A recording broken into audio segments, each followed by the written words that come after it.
चलिए देखिए, अभी तक हमने डिजाइन का प्रोसेस तैयार कर लिया। अब हम फैच का यूज करके एपीआई हैंडलिंग वाला काम करेंगे। तो देखिए, फैच एक फंक्शन है जो आपको प्रोमिसेस रिटर्न करेगा। प्रोमिसेस को हैंडल करने के लिए आप असिंक अवेट का यूज कर सकते हैं। तो चलिए हम इसको इंप्लीमेंट करना स्टार्ट करते हैं। देखिए, ये अपना कोड है जो मैं आपके सामने ओपन कर देता हूं।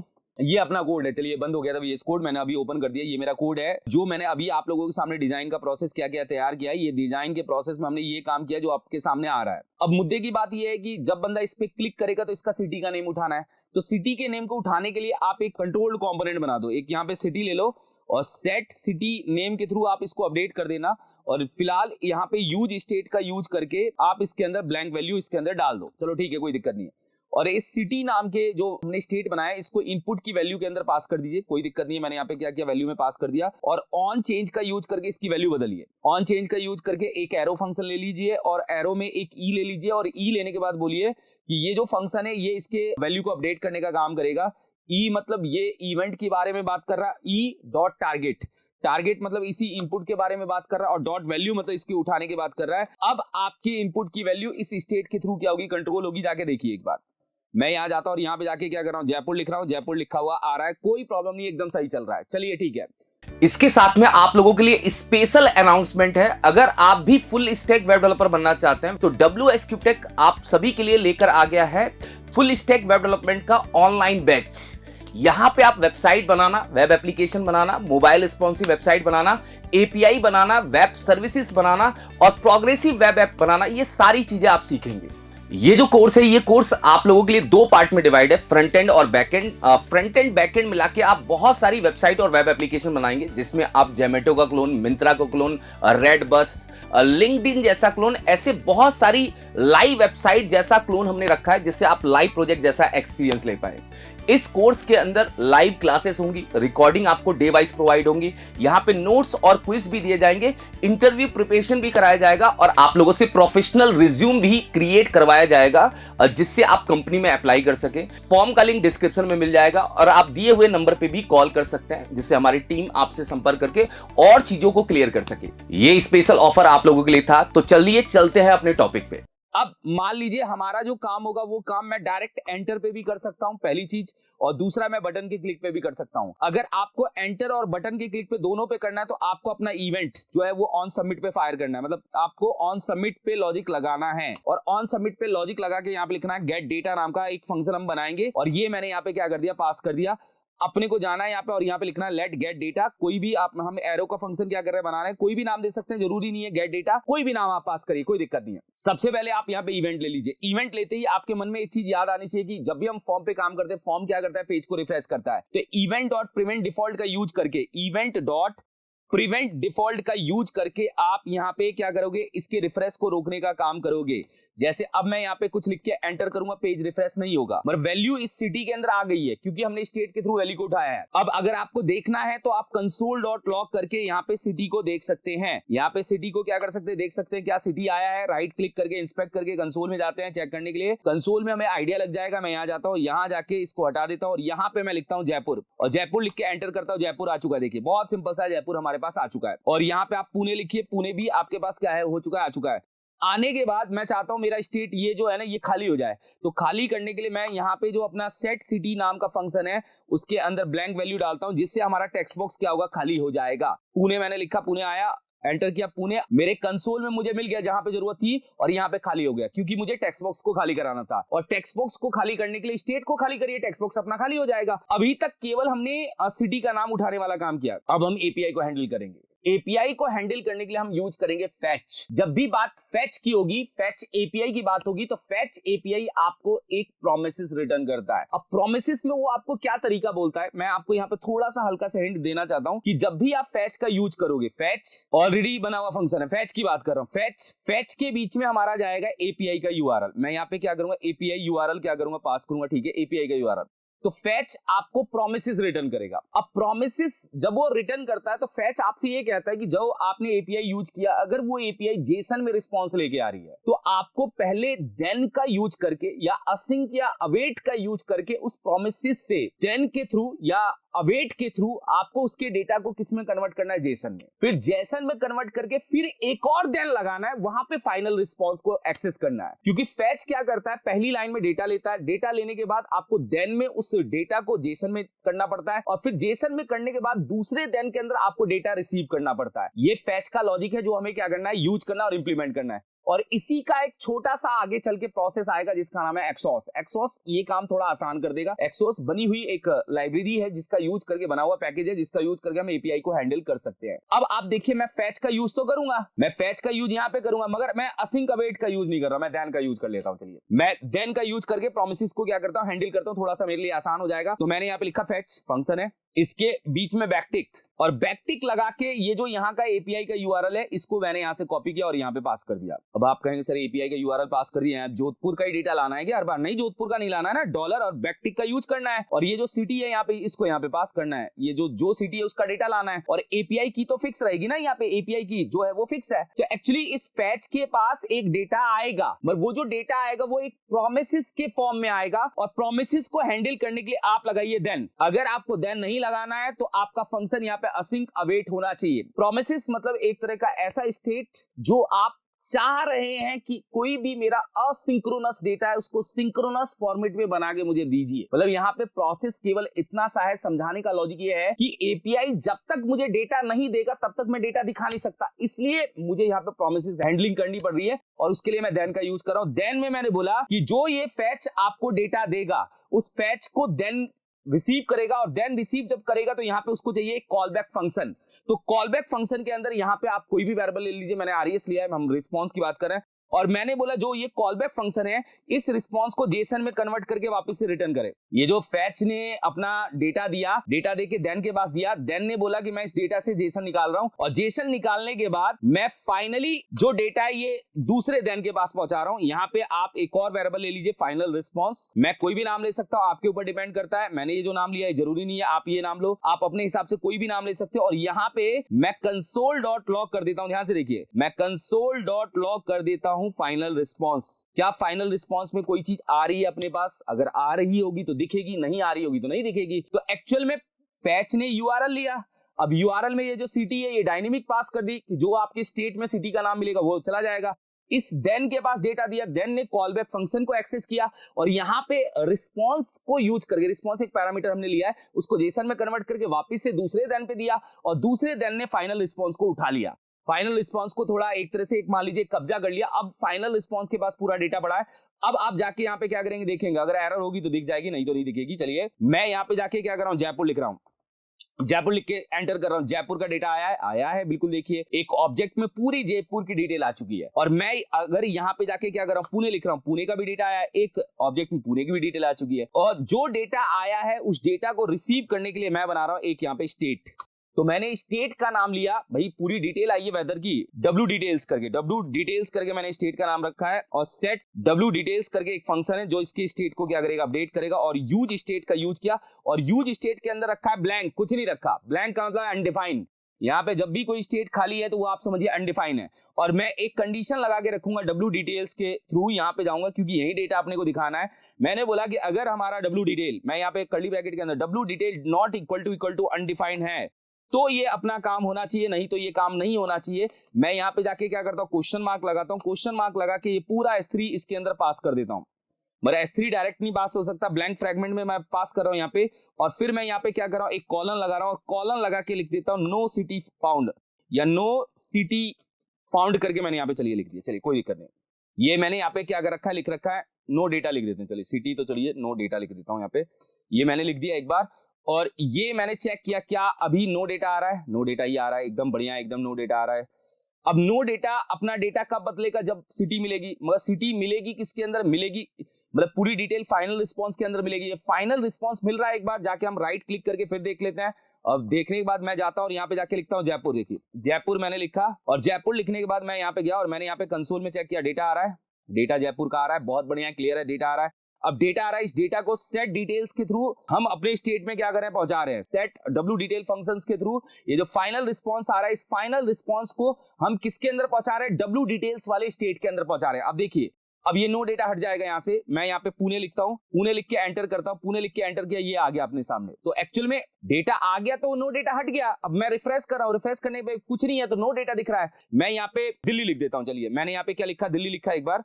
अब दिल्ली लिखने के बाद मैंने यहाँ पे क्या किया, सबमिट किया। सबमिट करने के बाद दिल्ली का भी डेटा आ रहा है, ठीक है, कोई दिक्कत नहीं है, एकदम सही है, क्लियर है। मगर हमने कोई ऐसी सिटी का नाम लिखा जो डेटा दे रही है कि नहीं दे रही है। मैं यहाँ पे चलिए रिफ्रेश करता हूँ, रिफ्रेश करके हमने कोई ऐसी सिटी लिखी जो डेटा नहीं दे रही है, नई डेटा दे रही है, फिर भी ये आ गया। इसका मतलब हमें कोई कोड मिला है, यहाँ पे देखिए, उस कोड का मतलब क्या है, 404 आया है, 404। अब ये कोड एक प्रोमिसेस हैंडल नहीं हुआ, या एक हमारे पास ये जो एपीआई का यूआरएल है ये नहीं मिला, तो ये जो कोड है ये कोड भी आपको मिल सकता है। फाइनल रिस्पॉन्स डॉट कोड लिखूंगा तो ये कोड देगा अपने को। कोड देखिए, मैं फाइनल रिस्पॉन्स डॉट कोड को यहाँ पे क्या करता हूँ, यूज करता हूँ। फाइनल रिस्पॉन्स डॉट कोड था, हाँ कोड था। मैं यहाँ पे जाके चेक करता हूँ ये कोड में हमें क्या मिल रहा है। मैंने ऐसी सिटी का नाम लिखा तो कोड में हमें क्या मिला, 404। तो हम यहाँ पे एक कंडीशन लगा सकते हैं, इफ, मैं यहाँ पे कंडीशन लगा रहा हूँ कि जो फाइनल रिस्पांस है अगर उसके कोड में मिला डबल इक्वल टू 404, तो हमें क्या करना है, हमें रिस्पांस भेजना है, ठीक है, हमें कोई दिक्कत नहीं है। हमें रिस्पांस में यहाँ पे सेम है लॉजिक, 404 मिला तो हमें एक अलग काम करना है, नहीं तो एल्स में हमें क्या करना है, फाइनली ये रिस्पांस भेजना है। फाइनली हमें ये रिस्पांस यहाँ पे क्या करना है, भेजना है। अगर 404 नहीं मिला तो हमें, अगर मिला तो क्या करना है, हमें मिला तो हमें ये करना है कि सेट डब्ल्यू डिटेल्स के अंदर हमें फिर से अनडिफाइंड डाल देना है। मतलब हम यहाँ पे अनडिफाइंड क्या करेंगे, डाल देंगे। अनडिफाइंड डालने का मतलब है ये जो है ये इस कंडीशन को मैच नहीं करेगा, ये यहां चला जाएगा और नो डेटा आपको दिखने लग जाएगा। देखिए, फिर मैं जाके यहाँ पे कोई ऐसी सिटी का नाम देता हूं जो नहीं मिल रहा है तो नो डेटा आ गया, और कोई ऐसी सिटी का नाम लिखेंगे जो आपको मिल रहा है तो उस सिटी के हिसाब से हमारे पास डेटा भी आ जाएगा। इसका मतलब हमारा डेटा एकदम परफेक्ट क्या हो रहा है, आ रहा है और चलने लग गया है। फाइनली हमने जो काम किया उसको मैं एक्सप्लेन कर देता हूं। हमने एक स्टेट बनाया जिसमें हमने सिटी के नाम को लिया, हमने एक और स्टेट बनाया जिसमें हम पूरी सिटी की डिटेल लेंगे, जो भी वेदर की डिटेल आएगी उसमें लिखेंगे। अगर मान लीजिए हमारे फाइनल रिस्पॉन्स, ये जो एपीआई हैंडल की फाइनल रिस्पॉन्स के कोड में 404 आया, मतलब हमारी एपीआई नहीं चली। अगर आया तो उस समय हमने इसके अंदर अनडिफाइंड डाला, अनडिफाइंड डालते ही यहाँ पे नो डेटा दिखाने लगेगा, और अगर अनडिफाइंड नहीं है तो एल्स में जाएगा और पूरा ये जो फाइनल रिस्पॉन्स है इसके अंदर डाल देगा। फाइनल रिस्पांस के अंदर एक एक चीजें आपकी पड़ी हुई हैं, आपको जो भी चाहिए वो फाइनल रिस्पांस से आपको मिल जाएगी। मिलने का मतलब आपको क्या चाहिए वो हम देखेंगे अभी। चलिए, अब मैं नेटवर्क में आपको आपकी एपीआई दिखती है, यहां से भी देख सकते हैं। आपको क्या क्या दिखाना, चलिए आपको दिखाना है, यहाँ पे ध्यान दीजिएगा, आपको दिखाना है यहाँ पे मेन के अंदर से टेम्परेचर। मेन नाम की की पे एक टेम्परेचर पड़ा, देखिए, मतलब मेन है। फाइनल रिस्पांस के अंदर जो हमारा ये गया है डब्ल्यू डिटेल्स के अंदर यहाँ जाते हैं, अपने को पहले दिखाना है टेम्परेचर। डब्ल्यू डिटेल्स एक ऑब्जेक्ट है, ये क्लियर है, एक ऑब्जेक्ट है, ठीक है। डब्ल्यू डिटेल्स के अंदर ध्यान दीजिए एक और ऑब्जेक्ट की है जिसका नाम है मेन, तो मैंने यहाँ पे लिखा डॉट मेन, और फिर उसके अंदर एक और पैरामीटर है जिसका नाम है टेम्परेचर। यहाँ पे टेम्परेचर पास किया तो क्या हमारा टेम्परेचर आ रहा है, मैं यहाँ पे जाके देख लेता हूँ एक बार। जयपुर, अब जयपुर के हिसाब से हमारा डेटा क्या आ रहा है एक बार। ये तो चलिए स्टैटिक डेटा है, मैं नेटवर्क में जाके देख लेता हूँ, नेटवर्क में हमें चीजें दिख जाएंगी। मैंने यहाँ पे लिखा है जयपुर, जयपुर में हमारा क्या होगा, एपीआई हिट होगी, तो एपीआई हिट होगी तो डेटा देगी। अब एपीआई हिट में क्या हो रहा है, डेटा मिल रहा है, देखिए डेटा मिल रहा है, बेस मिल रहा है, यहाँ पे क्लाउड्स मिल रहा है, ये सब मिल रहा है, ये सब कुछ सही है। मेन के अंदर टेम्परेचर मिल रहा है। अब टेम्परेचर 284 पॉइंट ये गलत आ रहा है। एक्चुअली जब भी हम एपीआई यूज करते हैं तो एपीआई में एक पैरामीटर और पास करते हैं जो यहाँ पे दिया हुआ नहीं है। हम यहाँ से वैसे ले सकते हैं, उस पैरामीटर का नाम है यूनिट्स। यूनिट्स नाम का एक पैरामीटर होता है जो हमें पास करना पड़ता है। यूनिट्स मेजरमेंट के हिसाब से हमें क्या करता है, डेटा देता है। यूनिट्स में आपको क्या यूज करना है, यहाँ पे मैट्रिक्स यूज करना है। मैट्रिक्स यूज करेंगे तो आपको टेम्परेचर एकदम परफेक्ट वे में मिलेगा। ये अगर पैरामीटर नहीं यूज करते हैं तो वो आपको टेम्परेचर जो होगा वो अलग वे में दे रहा है, मतलब हमें एक टेम्परेचर अपने प्रोसेस के हिसाब से चाहिए जो हमें दिखता है। तो आप जब भी एपीआई यूज करें तो इस एपीआई के साथ में एंड करके यहाँ पे एक और पैरामीटर जोड़ दे जिसमें यूनिट में आपको क्या लिखना है, मैट्रिक्स, बस इतना कर दीजिएगा। फिर हमारा डेटा क्या होगा, एकदम सही दिखने लग जाएगा। जैसे मैं जाता हूँ यहाँ पे जाके मैंने यहाँ पे क्या लिखा है, एक बार जयपुर लिखा है और जयपुर लिख के यहाँ पे एंटर किया। एंटर करते ही अब मैट्रिक्स लिखने के बाद आप देखिए टेम्परेचर सही आ रहा है, 11.62 यहाँ का टेम्परेचर है, एकदम सेल्सियस में दिखा रहा है, 11.62 अपने को दिखा रहा है। मैं यहाँ पे क्या कर रहा हूँ, दिल्ली लिख रहा हूँ, दिल्ली का टेम्परेचर कितना है वो भी अपने को पता चल जाएगा। मैं यहाँ पे एंटर कर रहा हूँ तो दिल्ली का टेम्परेचर भी अपने को दिखा देगा, 13.05 ये दिल्ली का टेम्परेचर है। ऐसे ही मैं यहाँ पे क्या कर रहा हूँ, जोधपुर लिख रहा हूँ, क्योंकि डेटा सही नहीं आ रहा था, उसका मेजरमेंट गलत था, इसलिए मैंने वहां पे आपको ये समझाया कि आपको वहां पे यूनिट में मैट्रिक्स लिखना पड़ेगा। और यहाँ पे सबमिट करिए, और जैसे ही सबमिट करेंगे जोधपुर लिखने के बाद जोधपुर का टेम्परेचर भी यहाँ पे क्या हो रहा है, आपके सामने आ रहा है।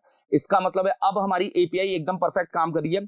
और एपीआई परफेक्ट काम करने के बाद एपीआई का डेटा हमारा किसके अंदर चला गया, हमारा डेटा चला गया इस डब्ल्यू डिटेल्स वाले स्टेट के अंदर। अब डब्ल्यू डिटेल्स वाले स्टेट का यूज करके एपीआई को क्या करना है, दिखाना है। सारे पैरामीटर हमने हैंडल कर लिए। पैरामीटर क्या क्या हैंडल कर लिया, अगर नहीं मिलेगा तो नो डेटा आ जाएगा। सिंपल है, अगर आपने कोई ऐसा नाम लिखा तो नो डेटा यहाँ पे लिखा हुआ आएगा, ये भी हमने हैंडल कर लिया। और अगर डेटा मिल जाता है तो फिर हमें डेटा दिखाने का काम क्या करना है, जैसे मैंने यहाँ पे जोधपुर लिखा, अगर जोधपुर मिल जाता है तो जोधपुर को का डेटा यहाँ पे हम दिखाएंगे। जैसे ये सारी चीजें स्टैटिक है ना, इस स्टैटिक डेटा को हमें दिखाना है। ये स्टैटिक डेटा इस फॉर्म में हमारे पास आ रहा है, ये एपीआई है जो अपने को इस फॉर्म में क्या करिए डेटा दे रही है। चाहे तो आप इसको एक न्यू टैब में ओपन करके रख लो। ये पूरा जो डेटा है मैं आपको समझा रहा हूं, ये पूरा डेटा हमारा किसके अंदर स्टोर हुआ है, डब्ल्यू डिटेल्स के अंदर, क्योंकि ये पूरा डेटा एक ऑब्जेक्ट के फॉर्म में। ये ऑब्जेक्ट जो है हमने किसके अंदर स्टोर, डब्ल्यू डिटेल्स के अंदर, डब्ल्यू डिटेल्स के अंदर। अब डब्ल्यू डिटेल्स के अंदर से पहले आपको क्या निकालना है, टेम्परेचर। भैया डब्ल्यू डिटेल्स तो ये पूरा हो गया। अब डब्ल्यू डिटेल्स के अंदर जो टेम्परेचर है वो टेम्परेचर एक की पे पड़ा है यहाँ पे, बट टेम्परेचर जो पड़ा है वो मेन नाम के की पे पड़ा है। तो आपको पकड़ने का तरीका यह होगा, यहाँ पे जाते हैं और यहाँ जाके हमें क्या करना है, जोधपुर का या जो भी है उस सिटी का टेम्परेचर दिखाना है। तो आपको यहाँ पे क्या लिखना है, डब्ल्यू डिटेल, पूरा हमारा जो स्टेट है जिसके अंदर पूरा डिटेल्स पड़ी है। किसकी डिटेल्स पड़ी है, वेदर की डिटेल। वो वेदर की डिटेल एक ऑब्जेक्ट के फॉर्म में पड़ी है। उस ऑब्जेक्ट के अंदर से क्या निकालना है, आपको निकालना है वहां पे मेन। तो यहाँ पे हमने दिया डॉट मेन, हमने यहाँ पे पास किया डब्ल्यू डिटेल्स डॉट मेन, और मेन के अंदर से डॉट करके हमने पास किया ये टेम्प। टेम्प मतलब टेम्परेचर। ये अब पूरा फॉर्मूला हो गया कि डब्ल्यू डिटेल्स एक ऑब्जेक्ट है, उसके मेन के अंदर से टेम्परेचर को निकालना है। जाके हम चेक करते हैं क्या सही आ रहा है। मैं यहाँ पे जाके क्या करता हूँ, देखता हूँ, हाँ 20 सही आ रहा है। देखिए मैं अभी दिल्ली का लिखता हूँ, या चलिए पहले सिटी का नाम भी मैं गेट कर देता हूँ। सिटी का नाम कहाँ पे आ रहा है, एक बार सिटी के नेम के लिए नेम नाम से की पे आपको डेटा मिल जाएगा। तो W detail dot name, name नाम की पे डायरेक्ट आपको क्या होगा, सिटी का नेम मिल जाएगा। ठीक है, अब जाके आप चेक करिए आपको डेटा सही मिल रहा है क्या। मैं यहाँ पे जा रहा हूँ और यहाँ जाके दिल्ली लिख रहा हूँ, एक बार दिल्ली लिखा, दिल्ली के हिसाब से हमारे पास डेटा आ रहा है क्या, एंटर किया, दिल्ली का डेटा है और टेम्परेचर 13.05 सही आ रहा है। इस आईएन को भी क्या करिए, डायनेमिक कर दीजिए। आईएन कहाँ पे पड़ा है वो देखिएगा, आईएन पड़ा है अपना यहाँ पे SYS के अंदर। यहाँ पे आईएन किस पे पड़ा है, कंट्री पे पड़ा है। तो आईएन को लेने के लिए डब्ल्यू डिटेल को ही हिट करना है। यहाँ जाते हैं, इसको एक बार मैं रैप कर देता हूं। ये जो है इसकी जगह हमें लेना है डब्ल्यू डिटेल्स ही, ठीक है, डब्ल्यू डिटेल्स ही लेना है। बट डब्ल्यू डिटेल्स के अंदर SYS लेना है, ठीक है। SYS लेने के बाद किस पे पड़ा है अपना, ये पड़ा है कंट्री पे। तो कंट्री को यहाँ पे हमने एक्सेस करना है और एक्सेस करके यहाँ पे हिट कर लेना है। तो ये आईएन भी आ जाएगा। अब बात करें डिस्क्रिप्शन, जैसे ये फॉग लिखा हुआ है, फॉग जो आ रहा है ये किसके थ्रू आ रहा होगा, ये डिस्क्रिप्शन के थ्रू आ रहा होगा। और डिस्क्रिप्शन किस पे पड़ा है, आप देखिए यहाँ पे वेदर के अंदर, ध्यान दीजिए, वेदर एक एरे है, क्लियर है। वेदर एरे के अंदर एक एरे है और एरे के अंदर एक ऑब्जेक्ट पड़ा है, क्लियर, ध्यान दीजिए, एक ऑब्जेक्ट पड़ा है। उस ऑब्जेक्ट के अंदर अपना यहाँ पे डिस्क्रिप्शन पड़ा है। तो उठाने का तरीका केवल इतना सा होगा, यहाँ पे डब्ल्यू डिटेल तो पूरा हमारा डेटा लेके बैठा है। डब्ल्यू डिटेल के अंदर कौन सी की पे अपना डेटा पड़ा है, आपको पता है यहाँ पे वेदर, ठीक है, वेदर हो गया ये अपनी की का नाम, ओके। और यहाँ पे जीरो पोजीशन क्यों कह रहा हूं, क्योंकि एक ही डेटा उसके अंदर पड़ा है, एक ऑब्जेक्ट पड़ा है जीरो। उस जीरो पोजीशन के अंदर डॉट कौन सी की पे, डिस्क्रिप्शन वाली की पे डिस्क्रिप्शन पड़ा है। तो मैं यहाँ पे जाके डिस्क्रिप्शन ले लेता हूँ और मैं यहाँ जाके अब लिखूंगा, एक बार जोधपुर लिख देता हूँ। चलिए मैं जोधपुर ही यहाँ पे क्या कर रहा हूँ, फायर कर रहा हूँ और जोधपुर लिख के मैं इसके अंदर एंटर कर रहा हूँ। इसके हिसाब से डेटा आ रहा है, ठीक है, क्लियर स्काई है, जोधपुर है, यहाँ पे 20.78 है। और यहाँ पे अपना ये अभी इमेज को डायनेमिक करना है, इमेज को डायनेमिक करने वाला काम बताऊंगा। क्लियर स्काई है, एकदम क्लियर हमारे पास डेटा आ रहा है, बहुत बढ़िया है, हमारा डेटा एकदम क्लीन दिख रहा है, कहीं दिक्कत नहीं है। अब मुझे ये भी डेटा यहाँ पे क्या करना है, दिखाना है। और अगर इस इमेज को भी यहाँ पे दिखाना है तो हमें क्या करना पड़ेगा, इसको दिखाने के लिए ये जो इमेज है, हमने यहाँ पे इमेज स्टैटिक ली है, इतना स्टैटिक पाथ फिक्स है, यहां तक का पाथ आपको फिक्स रखना है। और मैं इसको डाल देता हूं बैकटिक के अंदर। जब मैं इसको बैकटिक के अंदर डालूंगा तो मैं इसको यूज कर सकता हूं कर्ली ब्रैकेट के अंदर, क्योंकि बैकटिक काम किस में करता है, कर्ली ब्रैकेट में काम करता है। और फिर कर्ली ब्रैकेट के अंदर मैं डॉलर लगा के एक और कर्ली ब्रैकेट यूज कर सकता हूं, इसको बोलते हैं टेम्पलेट लिटरल्स। यहां आपको इमेज का क्या करना है, नाम देना है। यहां तक का पाथ फिक्स है, इसको चेंज मत करिएगा, यहां आपको नाम देना है। देखिए मैंने पाथ को भी क्या कर रखा है, यहाँ पे रख रखा है कि यहां तक का पाथ फिक्स है। इसके आगे नाम आपको कहां से मिलेगा, एपीआई से। तो आपको ये इसी पैरामीटर को एक्सेस करना है, डब्ल्यू डिटेल्स, ठीक है। मैं ये हटा देता हूं एक बार यहाँ से, डब्ल्यू डिटेल्स के अंदर वेदर, वेदर के अंदर जीरो, जीरो के बाद डिस्क्रिप्शन नहीं लेना, डिस्क्रिप्शन की जगह आपको लेना है यहाँ पे आइकन। ये आइकन है, आइकन। और थोड़ा सा काम और करना है, इसके आगे लगा देना, ये आइकन बस एक नाम दे रहा है यहाँ पे, .png आपको इसके आगे क्या करना पड़ेगा, जोड़ना पड़ेगा, तब ये पूरा फॉर्मूला बनेगा। यहां नाम को उठाने के लिए बस हमने एपीआई को यूज किया, आगे का पाथ फिक्स है, नाम हमारा 01D है और यहाँ पे PNG भी क्या है, फिक्स है। बस बीच में नाम हमारा किससे मिल रहा है, एपीआई से, और ये नाम मिलेगा, हमारा डेटा आ जाएगा, यहाँ पे इमेज आ जाएगी। और जाके देखिए एक बार हम इसको भी क्या करते हैं, चेक करते हैं। यहाँ गए, हमने यहाँ पे रिफ्रेश किया, रिफ्रेश करके यहाँ पे हिट किया, हिट करके नो डेटा ही आएगा। मैंने यहाँ पे क्या लिखा है, जयपुर लिखा है, जयपुर लिखने के बाद एंटर किया, हमारा डेटा आ जाएगा। सही नहीं लिखा था क्या, एक बार जाके चेक कर लेते हैं। हम यहाँ पे पुणे लिख रहे हैं, एक बार चलिए मैं पुणे लिख रहा हूँ। पुणे लिख के मैं यहाँ पे क्या कर रहा हूँ, एंटर कर रहा हूँ, नेटवर्क में जाता हूँ और एंटर कर रहा हूँ, यहाँ पे सबमिट कर रहा हूँ। पुणे वाला डेटा आ गया, एकदम क्लियर इसका ही है, ये इसका टेम्परेचर है, IN आ गया। अब देखो कुछ दिक्कतें हैं, दिक्कतें क्या है मैं आपको बताता हूँ। कभी कभी डेटा स्लो आ रहा है। अब डेटा स्लो आ रहा है तो आप लोग चाहते हैं कि एक लोडिंग आना चाहिए। डेटा तो स्लो आ रहा है भैया, अब डेटा स्लो आ रहा है तो उस समय मुझे क्या दिखनी चाहिए, लोडिंग। लोडिंग से मुझे ये एहसास हो जाएगा कि डेटा आने में क्या हो रहा है, थोड़ा टाइम लग रहा है, डेटा स्लो है। अब मान लो मैंने यहाँ पे क्या किया, दिल्ली लिखा है, एक एग्जांपल दे रहा हूँ। ये API स्लो चल सकती है, मैंने API बनाई नहीं है। अब मैंने अगर यहाँ पे दिल्ली लिखा और दिल्ली लिख के एंटर किया, अभी दिल्ली का डेटा अब तो जल्दी आ गया, पर पहले टाइम ले रहा था। जैसे मैंने अभी जोधपुर लिखा और जोधपुर लिख के मैंने यहाँ पे एंटर किया, तो चलिए अभी एकदम फास्ट चल रहा है। मगर कभी कभी मेरी API स्लो चल सकती है। उस स्लो चलते समय आपको API के अंदर लोडिंग वाला प्रोसेस भी लगाना है। लोडिंग वाले प्रोसेस को लगाने के लिए हम लोडिंग वाले प्रोसेस को लगाएंगे। अब लोडिंग वाले प्रोसेस को लगाने के लिए ये पता है कि हमारा डेटा आएगा तो ये पूरा काम होगा, नहीं तो नहीं होगा। मैं यहाँ पे क्या कर रहा हूँ, लोडिंग का प्रोसेस लगा रहा हूँ। मैं इस सिंपल लॉजिक है, देखो डेटा आएगा या तो थोड़ा टाइम लगा के आएगा, मगर आएगा जरूर। ये हमें पता है, थोड़ा सा टाइम लगेगा मगर डेटा हमारे पास आ जाएगा। मैं यहाँ पे अगर कोई गलत नाम लिखूंगा तो नो डेटा आएगा, ठीक है। मगर नो डेटा भी आ रहा है तो थोड़ा टाइम ले रहा है ना, थोड़ा टाइम जो ले रहा है उसको हम हैंडल करने के लिए क्या यूज करें, लोडिंग का प्रोसेस यूज कर लेते हैं। तो लोडिंग के प्रोसेस को एक्सेस करने के लिए, यूज करने के लिए, जैसे मैंने यहाँ पे दिया जोधपुर। अब देखिए मैंने जोधपुर लिखा, एंटर किया। अब जोधपुर अभी तो तुरंत आ गया, मगर कभी कभी ऐसा हो सकता है कि API आपकी स्लो चल रही है तो डेटा वो क्या कर सकता है, टाइम ले सकता है। तो टाइम लेते समय आपको लोडिंग के प्रोसेस को क्या करना है, हैंडल करना है। अब लोडिंग के प्रोसेस को हैंडल करने के लिए या तो आप कोई लोडिंग यहाँ पे बना लीजिए, एक डिव बना लीजिए। ये एक डिव बना के रखिए। ये डिव क्या होगी, तभी दिखेगी जब हम डेटा को लेने की कोशिश कर रहे हैं। या मैं कोई इमेज ले लेता हूं, मैं एक काम करता हूं, कोई लोडिंग GIF ले लेता हूं। यहां से मैंने क्या किया, यहाँ पे लोडिंग GIF को क्या किया, ले लिया एक बार लोडिंग GIF, और मैं इसको यहाँ से एंटर कर रहा हूँ। इसको एंटर करने के बाद मैं डायरेक्ट URL ले लेता हूँ, यहाँ पे क्लिक कर रहा हूँ। क्लिक करने के बाद ये जो URL है यहाँ से मैंने इसको हिट करके यहाँ पे ले लिया, इसको IMG टैग में पेस्ट किया और यहाँ पे दिखा दिया। ये लीजिए IMG टैग में पेस्ट करके मैंने यहाँ पे क्या कर दिया, इसको दिखा दिया। IMG टैग यहाँ पे आ जाएगा। IMG SRC करके मैंने यहाँ पे क्या किया, दिखा दिया। और इसको यहाँ से मैंने क्या किया, बंद कर दिया। और जाके चेक करते आ रहा है क्या, एक बार आ गया होगा, आ गया देखिए। अब मैं इसकी विड्थ दे देता हूँ, विड्थ दे देता हूँ। यहाँ पे मान लो मैंने विड्थ दे दी यहाँ पे 100 पिक्सल, ठीक है, ठीक है। और मैं इसको दे रहा हूँ एक क्लास बना के, क्लास दे रहा हूँ यहाँ पे पोजीशन, पोजीशन एब्सोल्यूट, जगह छोड़ देगा। चलो क्लास नेम मैंने इसको क्या दिया, पोजीशन एब्सोल्यूट। और मैंने इसको दे दिया, एक बार राइट क्लिक करके देखते हैं क्या पोजीशन एब्सोल्यूट इसके ऊपर लगा हुआ है। पोजीशन एब्सोल्यूट में केवल एब्सोल्यूट नाम से क्लास होगी इसकी, एब्सोल्यूट होती है। हम टेलविन में काम कर रहे हैं तो केवल एब्सोल्यूट नाम की क्लास है, इसको यहाँ पे एक्सेस करिएगा, ठीक है, एब्सोल्यूट। और फिर हम यहाँ पे क्या करेंगे, इसको दे देंगे, थोड़ा सा बोलेंगे कि आप लेफ्ट से थोड़ा सा खिसक के 4 कर लो। 4 में थोड़ा सा ये क्या होगा, खिसक जाएगा। मगर इसका ये पेरेंट रिलेटिव होना चाहिए, नहीं तो ये बॉडी के रिस्पेक्ट में काम कर लेगा। तो मैं इसको रिलेटिव दे देता हूँ भैया, तो इसके रिस्पेक्ट में ये बंदा क्या करेगा, काम करेगा। लोडिंग अभी आ रही है, लोडिंग को थोड़ा सा लेफ्ट से ये कम खिसक रहा है, तो मैं लेफ्ट से क्या करूंगा, इसको दूंगा कि आप 50 पिक्सल खिसक जाओ। ये 50 पिक्सल लेफ्ट से क्या होगा, खिसक जाएगा। 50 पिक्सल खिसक गया तो थोड़ा कम ही खिसक रहा है 50, तो हम क्या करते हैं, इसको दे देते हैं लगभग हम बोलेंगे लेफ्ट से आप एक काम करो, आप अपने पेरेंट का 30% खिसक जाओ, परसेंट में दे देते हैं, थोड़ा और बीच में आ जाएगा। चलिए यहाँ पे आ गया 30% की जगह हम यहाँ पे क्या करते हैं 40% दे देते हैं, 40% आ जाएगा। चलिए ठीक है, ये यहाँ पे आ रहा है। मैंने एक लोडिंग की इमेज ली है जो यहाँ पे लगाई है।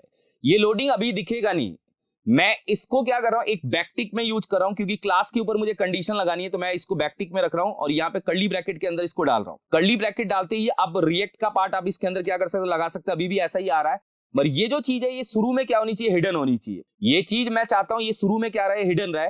ये कब चले, जब मैं API की रिक्वेस्ट को हैंडल करूं या API की रिक्वेस्ट को दूं, तो ये लोडिंग वाला प्रोसेस क्या होना चाहिए, चलना चाहिए। मतलब सिंपल सा प्रोसेस है कि जब मैं API, मैंने यहाँ पे जोधपुर लिखा, जोधपुर लिखते समय ये लोडिंग आना चाहिए और जोधपुर का डेटा आते ही ये लोडिंग हट जानी चाहिए, तब हमारी लोडिंग आनी चाहिए। तो मैं इसको डिफॉल्ट में रख रहा हूं हिडन।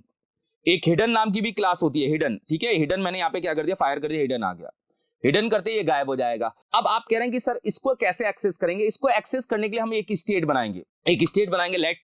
और मैंने यहाँ पे एक स्टेट बनाया जिसका नाम रखा है इज लोडिंग करके मैंने एक स्टेट बनाया, ठीक है। और यहाँ पे लिखा है सेट इज लोडिंग, ठीक है। सेट इज लोडिंग से इस स्टेट को क्या करूंगा, अपडेट करूंगा। डन है। चलिए इसको मैं अपडेट करने का क्या करूंगा, काम करूंगा, आई कैपिटल कर देता हूं। ये मेरा एक स्टेट है और यूज स्टेट का यूज कर रहा हूं मैं यहाँ पे, और यूज स्टेट का यूज करके इसके अंदर मैंने डाल दिया फॉल्स डाला तो हिडन क्लास अप्लाई होनी चाहिए। मैं ये कह रहा हूं कि अगर फॉल्स है तो हिडन क्लास क्या होनी चाहिए, अप्लाई होनी चाहिए, और ट्रू है तो हिडन क्लास हट जानी चाहिए, ठीक है। तो मैं यहाँ पे कंडीशन लगा रहा हूं, एक इसमें डॉलर लिटरल्स का यूज करके, टेम्पलेट लिटरल्स का यूज करके कंडीशन लगा सकता हूं। इज लोडिंग अगर ट्रू है ट्रू है तो अपने को हिडन क्लास क्या करनी है, यहां से हटानी है, और अगर फॉल्स है तो हिडन क्लास क्या करनी है, लगानी है। तो मैं यहां पे इसके बीच में हिडन डाल देता हूं। ये नो डेटा तो आ रहा है, देखिए अगर इज लोडिंग ट्रू है तब तो ये चलेगा, और इज लोडिंग फॉल्स है तो क्या चलने वाला है, हिडन चलने वाला है। तो अभी मैंने क्या रखा है, फॉल्स रखा है। अभी देखिए ये इसके अंदर क्यों नहीं चल पा रहा है, एक बार, हाँ ठीक है ना, देखिए सही चल रहा है। एक बार मैंने इज लोडिंग में यहाँ पे क्या रखा है, हिडन रखा है, तो अभी हिडन वाला केस चल रहा होगा। क्यों चल रहा होगा, क्योंकि अभी फॉल्स हो आप। अगर आप फॉल्स हो तो यहां तो जाओगे नहीं, आप यहीं जाओगे। तो फॉल्स के केस में ये इमेज दिखनी क्या है, बंद है। बढ़िया, एकदम सही है। मगर अभी हमें क्या करना है, जब आप एपीआई की रिक्वेस्ट को क्लिक करो, जब आपने एपीआई की रिक्वेस्ट को हैंडल किया तो बोला कि सेट इज लोडिंग हो जाए ट्रू, या आपने ट्रू कर दिया, यहां आपने बोला ये ट्रू हो जाए। अब ट्रू होने का मतलब है, ये अगर यहां पे ट्रू होगा तो इसका मतलब ये क्या करेगा, इस हिडन को हटा के ये वाली चीज को अप्लाई कर देगा, मतलब इमेज दिखने लग जाएगी। देखो मैं अगर यहाँ पे जाऊंगा और यहाँ पे जोधपुर लिखूंगा तो जोधपुर लिखते समय ये इमेज आ जाएगी, इमेज आ गई। मगर इमेज हटनी भी चाहिए जब जैसे ही जोधपुर का डेटा आ जाता है, इमेज हटनी भी चाहिए जैसे ही जोधपुर का डेटा क्या हो जाता है, आ जाता है। अगर इमेज को हटाना है तो वापिस से सेट इज लोडिंग को यहाँ पे क्या कर देना, फॉल्स। जैसे ही हमारा कोई ना कोई इसमें से रिस्पांस आए तो रिस्पांस आने के बाद ये वापस से क्या हो जाए, फॉल्स हो जाए। तो एक्चुअल में लॉजिक केवल इतना था कि एक लोडिंग है, डिफॉल्ट में मैंने इसको फॉल्स रखा है। फॉल्स रखने का मतलब हिडन वाली क्लास उसके ऊपर अप्लाई होगी। जैसे ही लोडिंग हमारी क्या होगी, ट्रू होगी, ट्रू के बाद हिडन वाली क्लास हट जाएगी, तो मतलब लोडिंग दिखने लग जाएगा। और लोडिंग दिखते ही जैसे ही हमारी एपीआई पूरी प्रोसेस करके कंप्लीट होगी तो वापस सेट इज लोडिंग क्या हो जाएगा, फॉल्स हो जाएगा। तो ये वापस से हिडन वाली क्लास को क्या करेगा, अप्लाई कर देगा। ये पूरा प्रोसेस है। अब जाके मैं यहाँ पे क्या करता हूँ, रिफ्रेश करता हूँ। रिफ्रेश करते समय मैंने यहाँ पे जोधपुर लिखा। जोधपुर अब कितना टाइम ले रहा है डेटा लाने में एपीआई के थ्रू, देखिए मैं एंटर कर रहा हूँ। लोडिंग आया, लोडिंग कब हटा, जैसे ही जोधपुर का डेटा आ गया। मैंने यहाँ पे क्या लिखा, पुणे लिखा। पुणे में हमारा क्या हो रहा है, डेटा आ रहा है। डेटा आते ही हमारा लोडिंग, अब लोडिंग थोड़ी देर के लिए तो दिख रही है ना, हमें पता चल रहा है ना कोई चीज प्रोसेस हो रही है। मैंने यहाँ पे क्या लिखा, एक बार जैसे पटना लिख दिया एक बार, ठीक है, और मैंने एंटर किया तो पटना का डेटा आया और ये आ गया। मैंने यहाँ पे क्या लिखा, दिल्ली लिखा। दिल्ली का डेटा जैसे ही आएगा तो तब तक लोडिंग आएगी, और लोडिंग जैसे ही कंप्लीट होगी हमारा डेटा हट जाएगा। और जैसे अगर आप गलत लिखोगे फिर भी लोडिंग आएगी, नो डेटा आएगा तो हमारा लोडिंग हट जाएगा। तो लोडिंग के प्रोसेस को लगाने का केवल इतना सा तरीका था कि सामने वाला बंदा ये समझ जाए कि कोई चीज प्रोसेस में चल रहा है, और प्रोसेस में चल रहा है तो आप लोडिंग को क्या कर पाओ, देख पाओ। थोड़ा सा है टिपिकल, मगर चीजें आप क्लियर करोगे तो आपको यहाँ पे कॉन्सेप्ट क्या होगा, पता चल जाएगा कि हमने कैसे एपीआई को हैंडल किया। तो अभी के पार्ट में हमने वेदर एपीआई को बनाया, मतलब वेदर ऐप को बनाया, और वेदर ऐप को बनाने के लिए हमने ओपन वेदर मैप का यूज किया। इसका यूज करके हमने वेदर ऐप को डेवलप किया। Thank you so much guys.